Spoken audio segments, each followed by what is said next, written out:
Pattern predictions, that 2-week dive where we look at the next 14 days. Now, you can always get the 14-day forecast with the data in our app, right? But how might that change? And what are we watching? Why does the forecast look the way it does? This video is meant to add that kind of context. We'll start out with the jet stream, as we often do in pattern predictions, because the jet stream, that fast river of air high in the sky that steers our storms and disturbances, separates cool air to the north from warm to the south, is so pivotal in how the 14-day forecast shapes up. You can see we've got a big trough carving out across the northeastern United States. This has opened some cool air, and this is why we've been talking about that frost threat for the middle of this week, which if you missed that, it's in our Insights video. You'll find that on the homepage, onedegreeoutside.com. Notice as we get deeper into the week this week, you're very much into the cool air. There is some phasing that goes on with the southern stream of the jet. That's the moisture-laden stream, but the phasing occurs way east of us, and that's why the storm center that's developing today out by the mouth of the St. Lawrence continues to migrate off to the east while it matures and then decays. So we never really get into any piece of that except for what we already have, which is the wind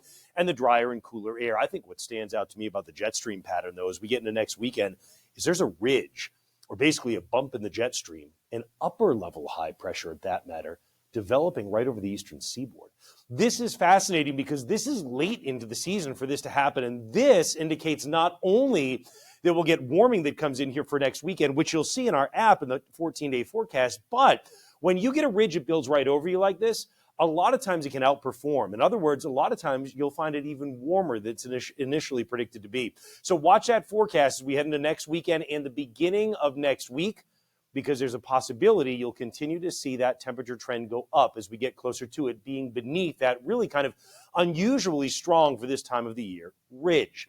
Then as we get deeper into the period and we head into next week, you start to see more of the jet stream energy digging in. You get more of that troughing trying to return to the northeast, and that promises that whatever we get for warmth is going to be relatively short-lived and be cut off by new installments of cool air coming out of Canada. But it's worth noting you're still seeing a pretty good separation between the subtropical jet that's got the moisture both from the Pacific and from the Gulf, and what's going on with the colder, drier air and the energy out of Canada. So again, you just don't have a favorable setup for any big storms in the northeastern United States, no major storm action anyway, probably until almost the end of the month. I mean, once we start to get along about, let's say, the 28th or 29th, now you've got a little bit stronger jet stream energy coming in from the north. You're trying to feed some moisture up from the south. You have a little bit better chance of phasing. So as we head toward Halloween in the last few days of the month, maybe your chance of a little bit stronger storm action in the northeast starts to go up. But until then, there's just not a lot of that to go around. We talked in the Insights video I mentioned earlier about upslope snow, that when you get the cold air, and you're looking right now at the surface temperature, along with barometric pressure, big dome of high pressure coming into the nation's midsection, bringing in that northwesterly wind of cool air for the middle of the week, that's what gives you the upslope snow on the western and northwestern slopes of the mountains. But once that cool air eases, I want to point something else out to you. Notice how much warmth takes over a lot of the eastern two-thirds of the country this upcoming weekend and into next week. This goes along with that ridge that we talked about, right? So you're really cutting off a lot of the deep cold. So much so that by the time we get to not this coming weekend, but next weekend, the 26th, look how much warmth has taken over the country.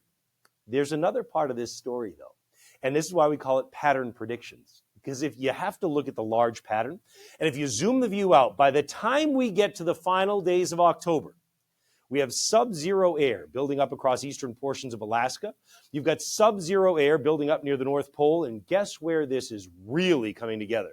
Siberia, over in Russia. There is a huge wealth of cold that builds toward the end of the month in Siberia. We're going to have to contend with that at some point.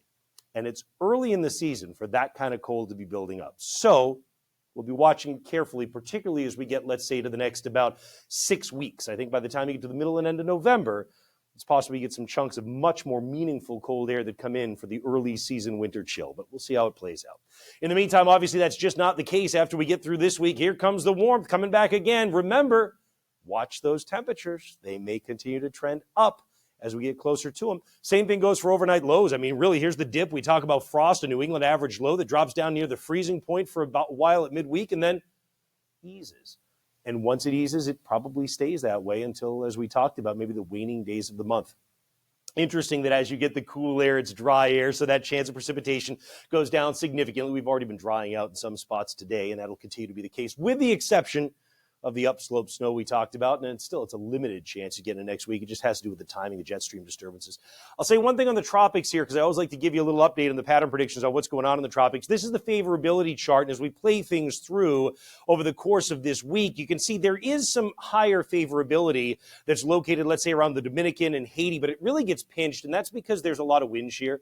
So I'm not real concerned about big tropical development over the course of this week. I do think what's interesting is by the end of this week, you've got one zone of favorability left over around Puerto Rico, the Dominican, Haiti. So the issue with this is actually where you get cold fronts that come and die. So the ones that come through the eastern United States and bring us the cool, dry air kind of get left over here. And when you have leftover fronts that stall in the tropics, that can serve as a convergence zone. And what that means is not this week, but next week, we would want to watch this particular area, particularly early in the week, for development down in the tropics. So we'll keep you posted on that. Okay, in the meantime, you can watch the numbers go up or down, right? In this case, we think it's going up as we head toward the weekend. Anyway, grab the app. It's Noyes, 1 degree outside weather. You can get it on the App Store or on Google Play. And don't forget our merchandise is out. And so many of you asked, how can we support you? Well, here's one way you could do it. swag.onedegreeoutside.com. That's the way things look for now. Pattern predictions. We'll see you again with another update of evening essentials on our homepage, onedegreeoutside.com, and on our app just a little bit later on today at onedegreeoutside.com.